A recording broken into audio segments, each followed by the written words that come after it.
Kom ons raak stil vir die seën van die Here.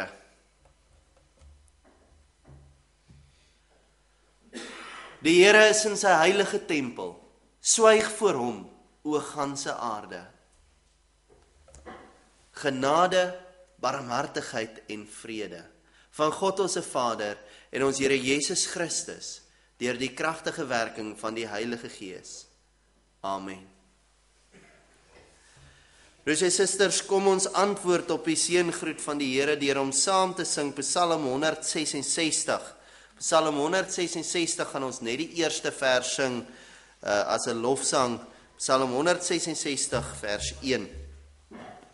Psalm 66, skus. Daar is nie 166 psalms nie. Psalm 66 vers 1.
Broers en susters, u kan so lank in u gesangeboeke oopmaak by Gesang 38. Gesang 38, daarvan gaan ons net die eerste vers sing nadat ons na die wet van die Here geluister het.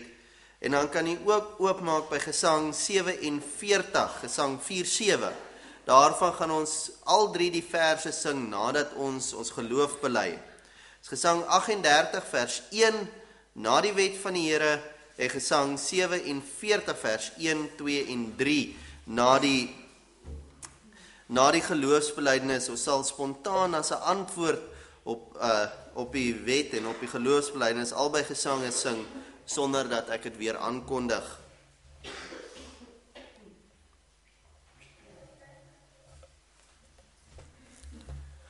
Kom ons luister dan nou met die nodige eerbied en ontzag na die wet van die Here, soos wat ons Here Jesus dit vir ons in Matteus 22 opgesom het.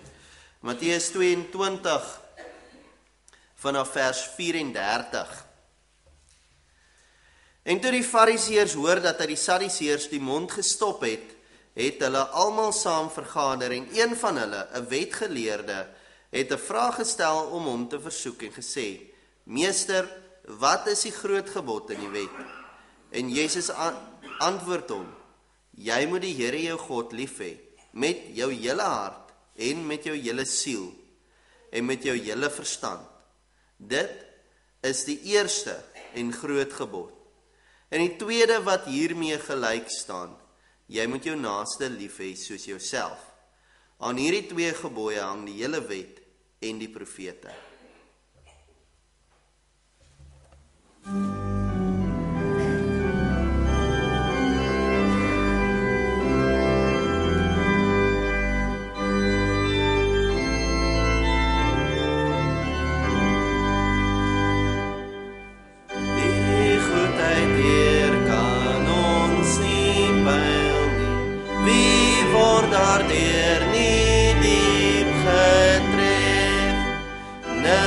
Anders bring vir ons die heil nie. Ons wil ons hart tot U verhef.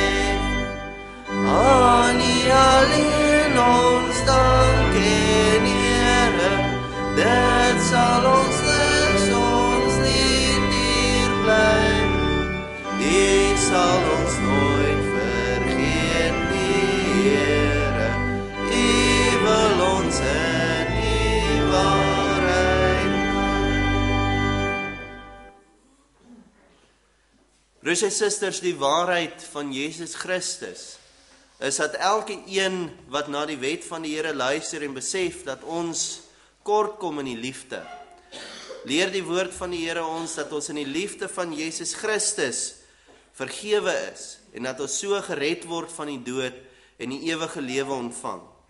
Maar elkeen wat nie in hom glo nie en hom nie bely nie, sal self verantwoordelik vir sy eie dade voor die Here staan.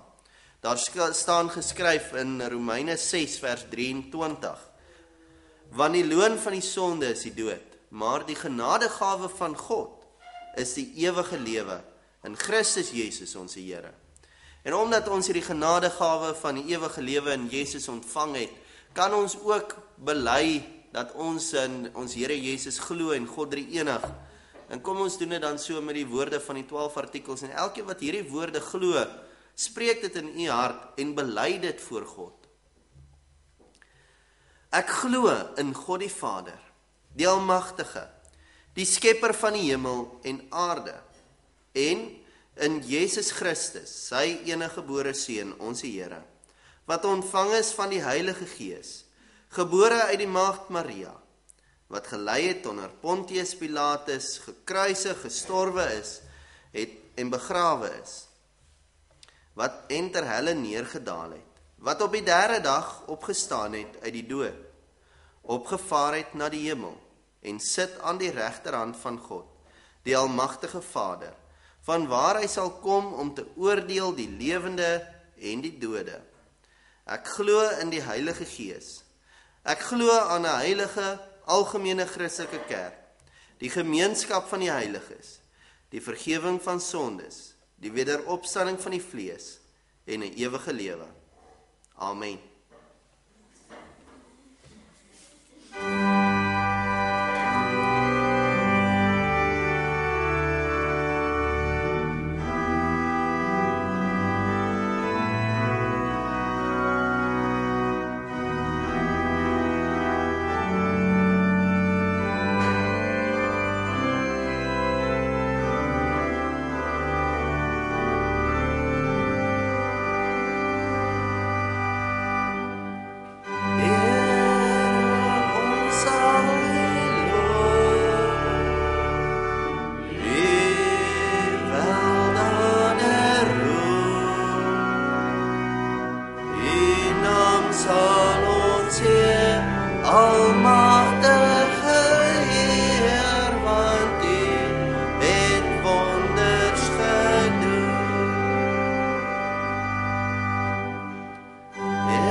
Broers en susters, die woord van die Here kom vanmôre tot ons vanuit Efesiërs 6. In Efesiërs 6 gaan ons net so 'n paar verse lees. Ons gaan vanaf vers 1 tot vers 4 lees. In Efesiërs 6 vanaf vers 1 tot vers 4. Daar is dan ook nie 'n spesifieke teksvers vanmôre nie, maar ons kyk na die gedeelte in geheel. Efesiërs 6 vanaf vers 1 tot 4.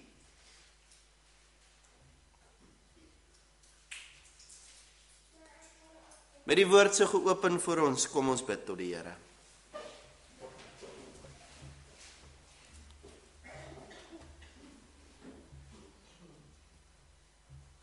Almagtige God en Hemelse Vader,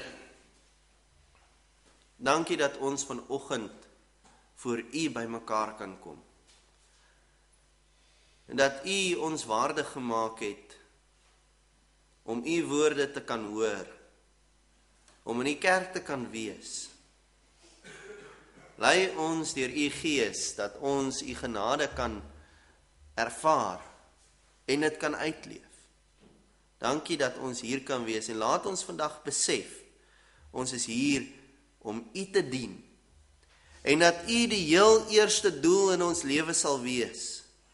Heel eerste in ons harte, heel eerste in ons lewe, heel eerste in ons gesin, heel eerste in alles wat ons doen. Gebruik ons as U getuies om U evangelie te verkondig. Ons bid al hierdie dinge nie omdat ons dit verdien nie, maar ons vra dit in die naam van Jesus Christus wat vir ons aan die kruis gesterf het. Vergewe ons waar ons sy naam nie altyd hoog dra.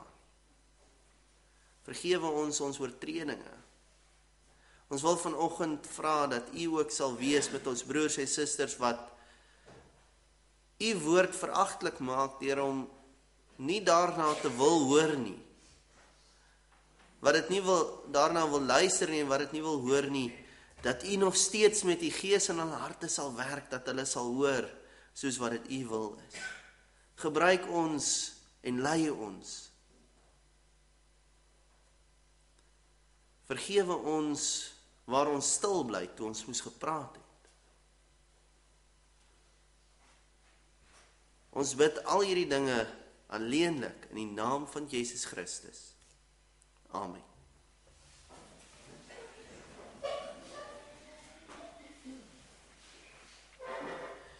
Ons lees saam in die woord van die Here in Efesiërs 6 vanaf vers 1.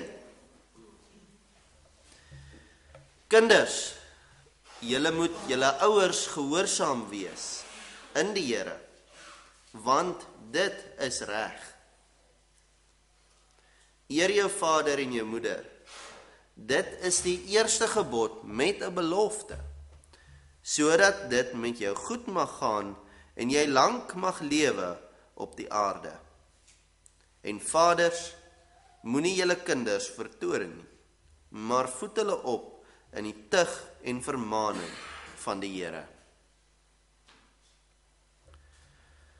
Tot sover. Salig is elke een wat die woord van die Here hoor en dit in sy of haar hart bewaar.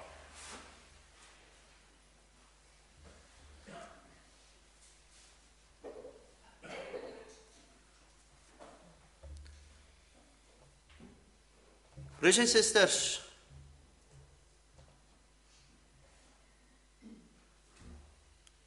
ons het nou laasweek gekyk na hoe 'n gelukkige huwelik lyk in Efesiërs 4. En nou gaan ons vanmôre een stapie verder en ons kyk hoe lyk 'n gelukkige gesin. En die vraag wat ek vanmôre vir u wil vra, is u en u gesin gelukkig? Of u kinders nog in die huis is en of u 'n kind is, wat is die geheim vir 'n gelukkige gesin? Ons lewe vandag in 'n tyd waar gesinswaardes vir baie mense 'n vreemde konsep is. Die gesinslewe word onderste bo gekeer deur kinders wat die gesag in die huis dra. Ons kry gehoorsame ouers eerder as gehoorsame kinders. En ouers wat aan al die eise van hulle kinders voldoen.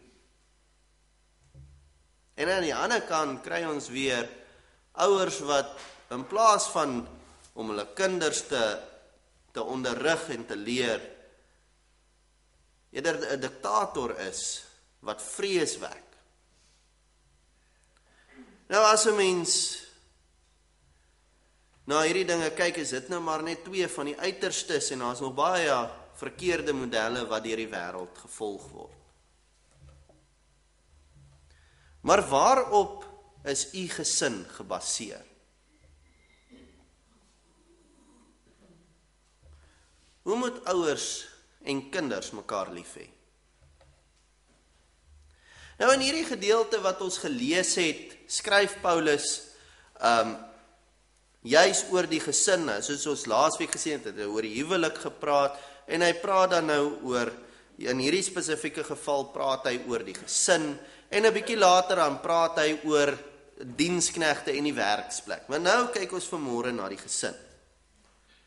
En die vraag is, hoe moet ouers en kinders mekaar lief hê? Nou, in die tyd toe Paulus hierdie brief geskryf het, was die gesinslewe eintlik baie anders as vandag sin gewees. Nou, hoe die gesinslewe daai tyd gelyk het, soos wat ek laas week verduidelik het, dat die vrou en die man eintlik heeltyd in konflik was, en die man die vrou probeer oorheers het, en die vrou heeltyd onder die man se diktatorskap probeer uitkom het, is hier die situasie met die gesin baie dieselfde, wanneer dit met die pa en die kinders gekom het.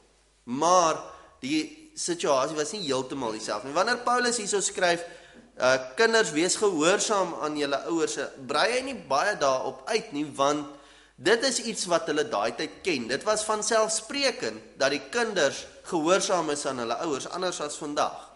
Daai tyd was dit vanselfsprekend gewees, daar was nie 'n kind wat nie na sy ouers geluister het nie. Hulle was gehoorsaam gewees. Maar nou spreek Paulus eintlik die rede aan vir hulle gehoorsaamheid en hulle houding, wanneer hulle gehoorsaam is aan hulle ouers. Nou daai tyd was dit so gewees, die vader was min of meer, hy was nie die hoof van die huis nie, hy was die diktator van die huis. Die een wat gesag gehad het en bewaar die een se siel wat teen daai gesag gegaan het. So die kinders was wel gehoorsaam aan hulle ouers gewees, maar dit was meer 'n vertorende gehoorsaamheid.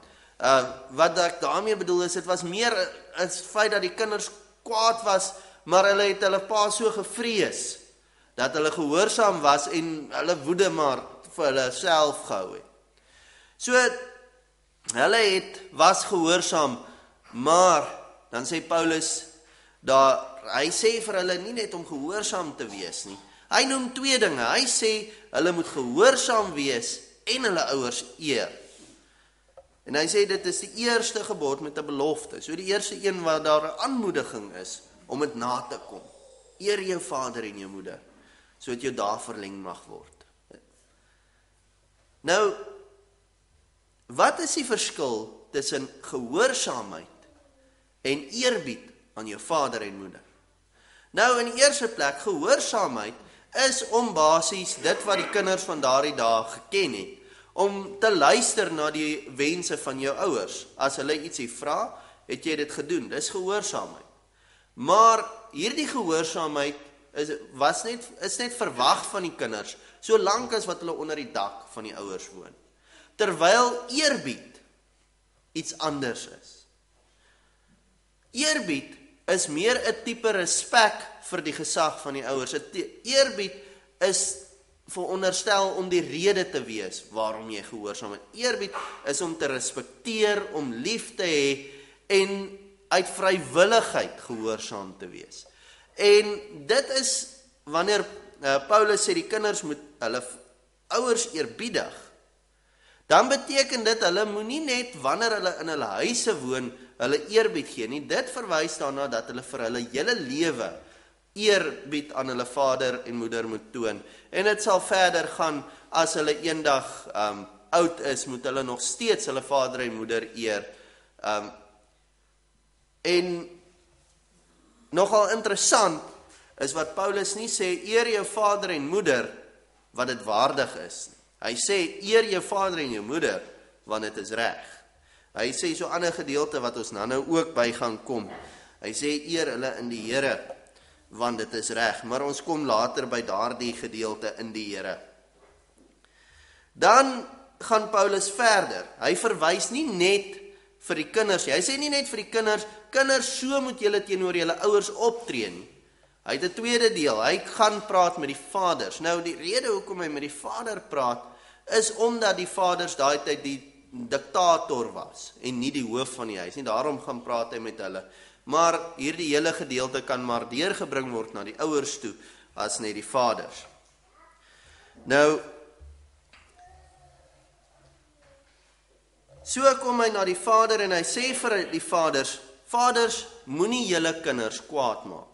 Met ander woorde, dit verwys na wat ek nou gesê het, moenie julle kinders se gehoorsaamheid afdwing, sodat hulle kwaad is, wanneer hulle die gehoorsaamheid nakom nie. En hy sê vir hulle nog verder, kom Paulus, en as ons die ander dele van die Bybel lees, dan sê die gedeelte daar, die vader is die hoof van die huis, en al daardie dinge. Nou Paulus noem nie hierdie dinge nie. Die rede is nie omdat hy dink dit is nie belangrik nie. Dit gaan oor vir wie hy skryf. Hy skryf vir vaders wat weet hulle is die hoof van die huis, maar wat dit bietjie misbruik.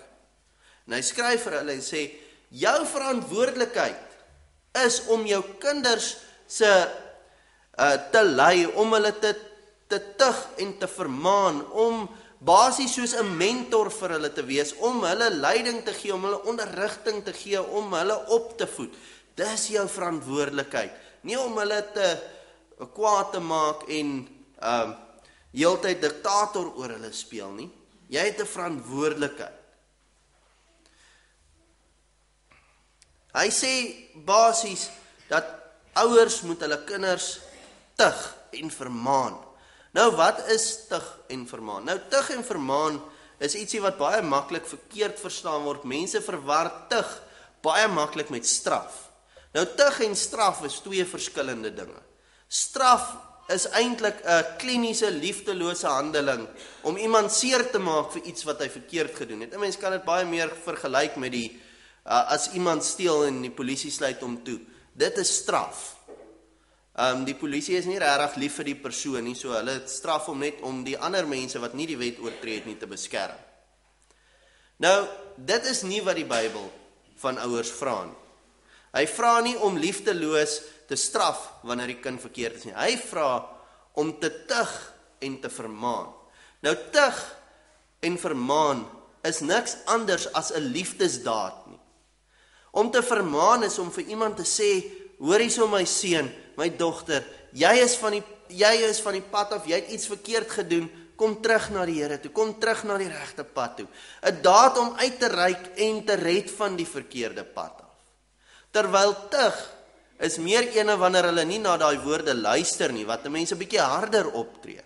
Maar nog steeds is dit nie in woede nie, maar 'n liefdevolle uitreik om die persoon terug te kry. Selfs 'n pak sla in daardie situasie sal nie 'n straf wees nie, maar 'n tug, solank mense doen met die idee om te red en nie om seer te maak.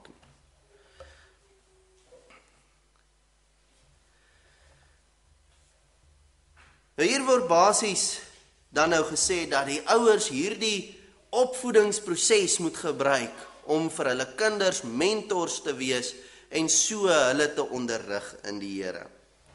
Nou, dit alles klink baie ideaal. As ons na hierdie gedeelte so kyk, dan kan 'n mens dink gehoorsame kinders en ouers wat nooit kwaad is nie, wat altyd net in liefde reghelp, wat nooit uit woede iets doen nie. En kinders wat hulle ouers in alle omstandighede eer, en as ons hier by die tienerjare kom, dan selfs dan is dit nog net 'n droom. Mens kan amper vra, in wat 'n droomwêreld lewe Paulus? Om sulke gesinne te skets, waar kinders 100% gehoorsaam is aan hulle ouers en hulle doen dit met 'n glimlag. Waar ouers nooit kwaad word vir hulle kinders nie. Wat 'n droom lewe ons, as ons hierdie dinge wil glo? Nou broers en susters, as ons nie die hele gedeelte lees nie, dan sal ons dink dit is 'n onbekombare droom. Maar hierdie teks sê nog 3 woorde daarby. Kinders, wees gehoorsaam aan julle ouers, eerbiedig hulle in die Here. Eerbiedig hulle in die Here. En dan sê hy verder nie net eerbiedig hulle in die Here nie, hy sê ouers, tug en onderrig julle kinders en vermaan hulle in die Here. Nou, hierdie gedeelte is baie belangrik om hierdie teks mooi te verstaan. Want in die Here is die enigste manier hoe ons lewe. Kom ek stel dit vir u so. Buite die Here is geen lewe. Buite die Here is dood. Buite die Here is dinge wat 'n mens seermaak. Buite die Here is vernietiging. Buite die Here is die verderf.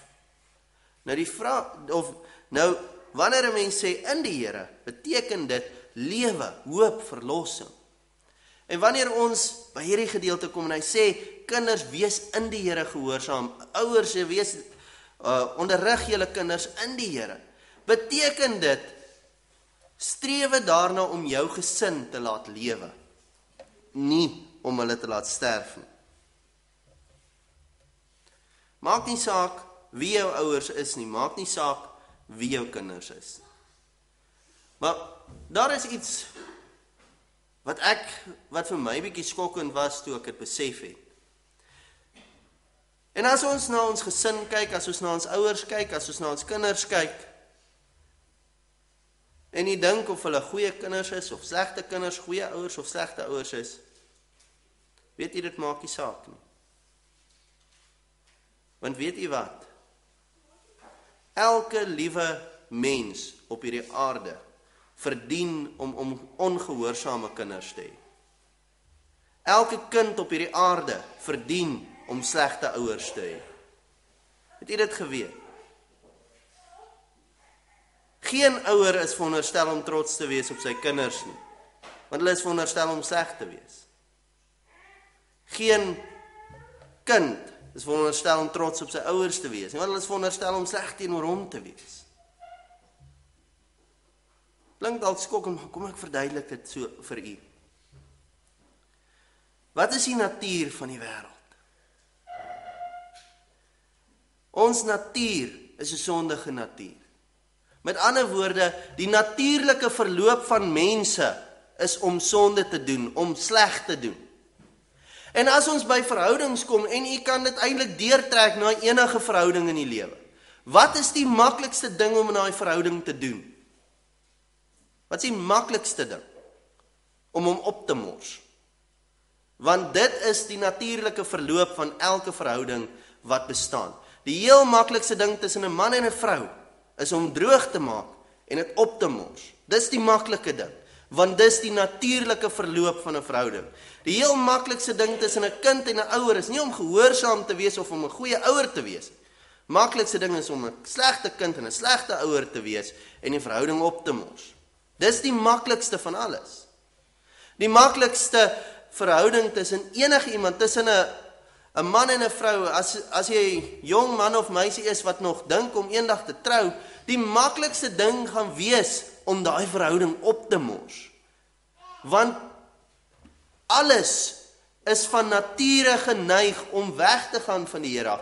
Alles is van nature geneig om die dood te soek. Met ander woorde, jou verhouding met wie dit ook al is, die persoon wat langs jou sit vanmôre, waarmee jy dalk nou al jarelange verhouding het, die natuurlike verloop van elke verhouding is om skibreek te ly. Want dit is wie die mens is na die sondeval. Ons wil alles wat na die Here wys vernietig. Maar dit beteken nie omdat dit die natuurlike verloop van goed is, dat die natuurlike verloop van 'n verhouding is om skibreek te ly, dat dit veronderstel is om so te wees. Nee. Die natuurlike dinge, hoe dit gebeur, is nie hoe dit veronderstel is om te gebeur nie. En dis nie die enigste manier hoe dit kan gebeur nie. Want as ons na hierdie wêreld kyk en na alles in die heelal, weet jy, is daar een volmaakte vader-seun verhouding wat 'n mens in die hele wêreld, in die hele heelal sal vind. Een volmaakte vader-seun verhouding. En dis die verhouding tussen God die Vader en God die Seun. Al die ander verhoudings se natuur neig tot vernietiging. Maar daardie verhouding neig nie daarna toe nie, want dis die volmaakte verhouding.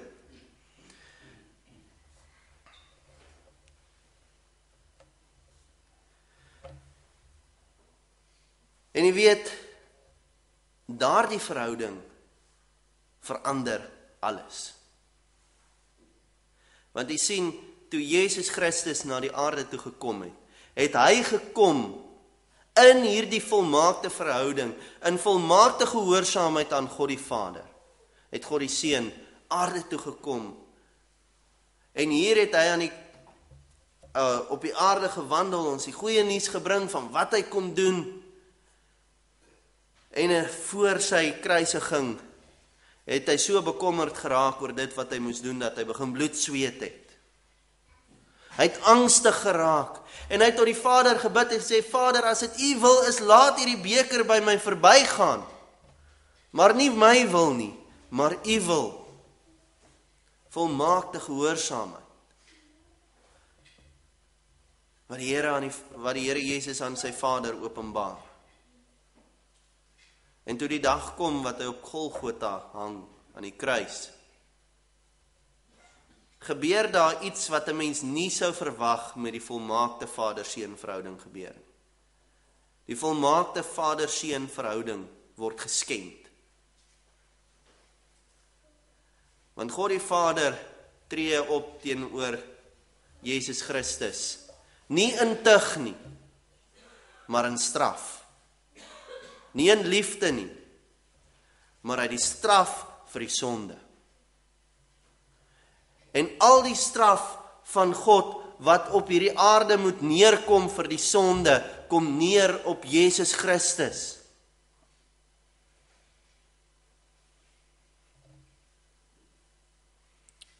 Soos ek nou gesê het, straf is om te pynig, nie om te verlos nie. En al die straf kom op Jesus Christus neer,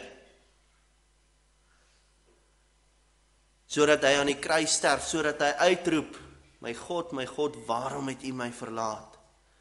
Hy is verlaat van die Vader. Die volmaakte Vader-Seun verhouding word geskend. En hoekom? Die antwoord is, sodat dit nie met ons moet gebeur. Want jy sien, Jesus is nie God se enigste seun nie.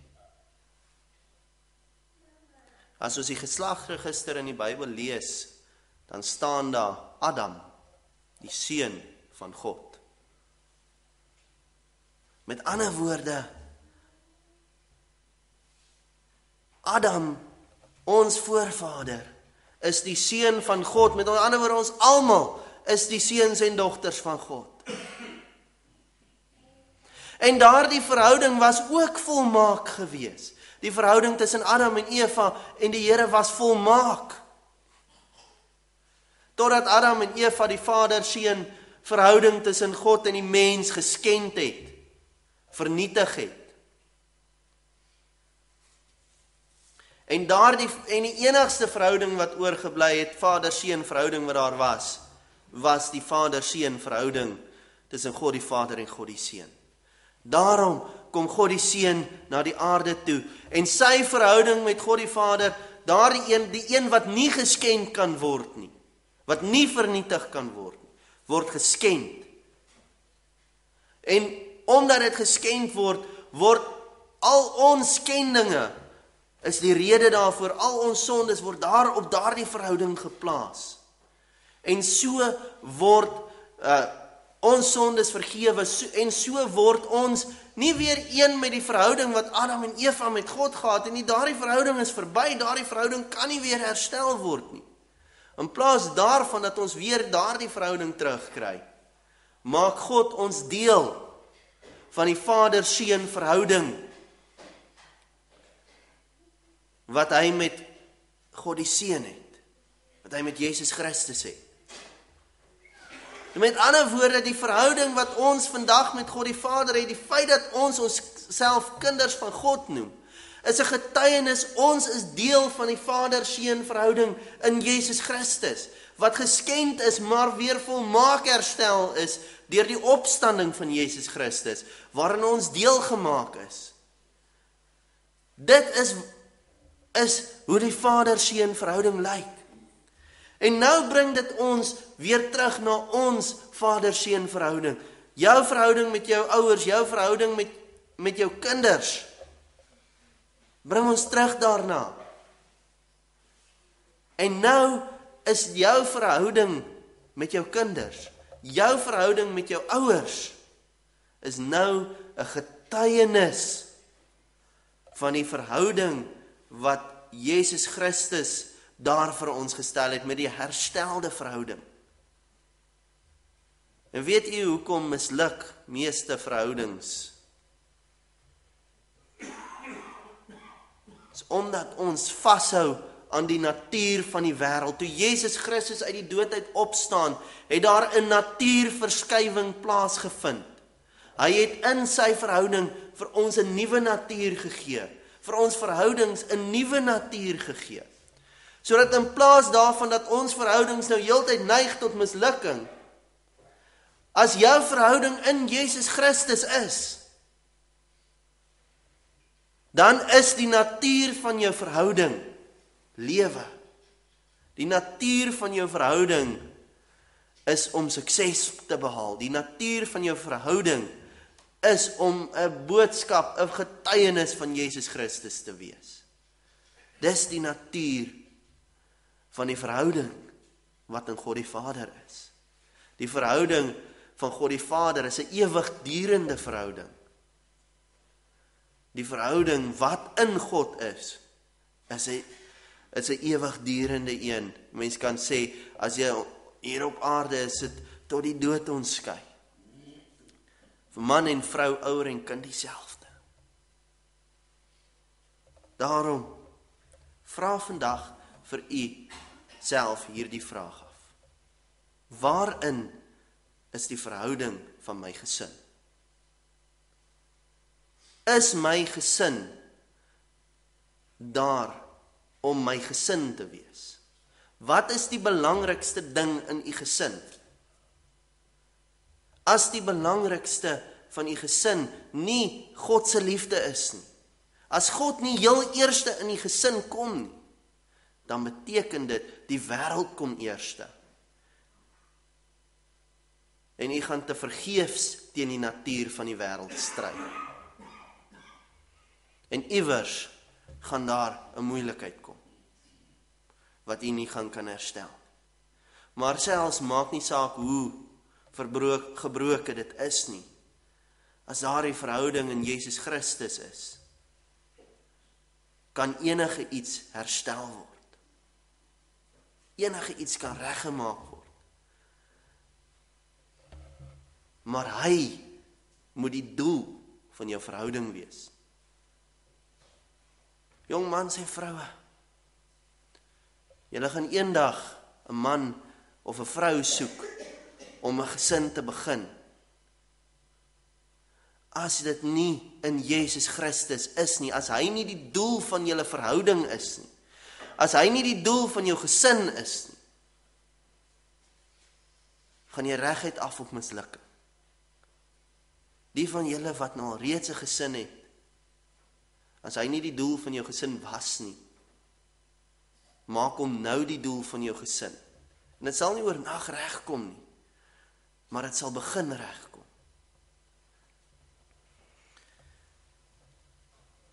Broer en suster, wil u graag 'n gelukkige gesin hê? Is u gesin deel van daardie volmaakte vader-seun verhouding? Dien u die Here as 'n gesin? Is hy die belangrikste vir u hele gesin? Is dit so? Doen u nog huisgodsdiens in u huis? Stel u die Here heel eerste? Of die dag as u kinders eksamen op 'n maandag skryf, dan bly ons uit die kerk uit, want die eksamen is eerste, nie God nie. Of as dit skoolvakansie is, bly ons uit die kerk uit, want gesinstyd is eerste. Broers en susters, daardie dinge is wêreldse dinge. En dit het die potensiaal om jou gesin te vernietig. Stel die Here eerste.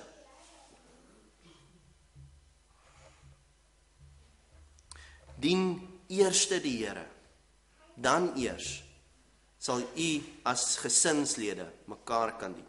Wees gehoorsaam aan die Here, en jy sal gehoorsaam aan jou ouers kan wees, maak nie saak wie hulle is nie. Wees gehoorsaam aan die Here en dien hom, en leer jou kinders van die Here, en jy sal hulle in liefde kan vermaan, en reghelp op die regte pad, of hulle na jou luister of nie.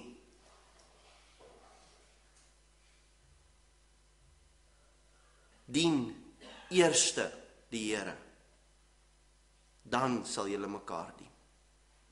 Amen. Kom ons bid saam.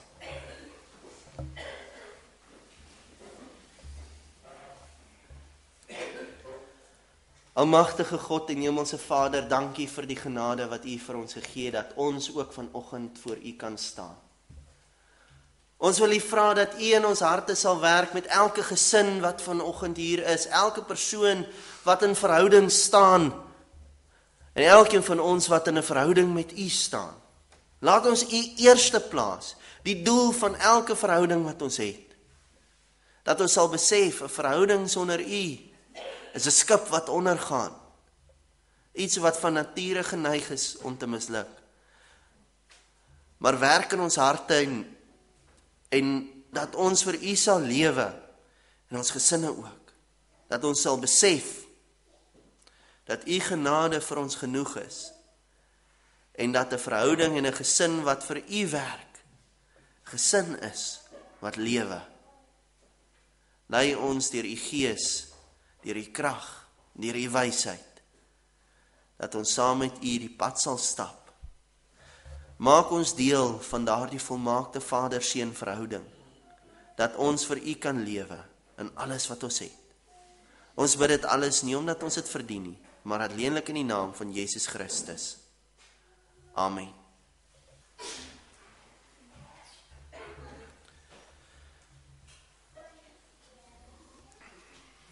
Broers en susters, kom ons antwoord op die woord van die Here deur om saam te sing Gesang 116. Daarvan sing ons vers 1, 2 en 3. Gesang 116, vers 1, 2 en 3.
Geliefdes in ons Here Jesus Christus, ontvang die seën van die Here en gaan in sy vrede.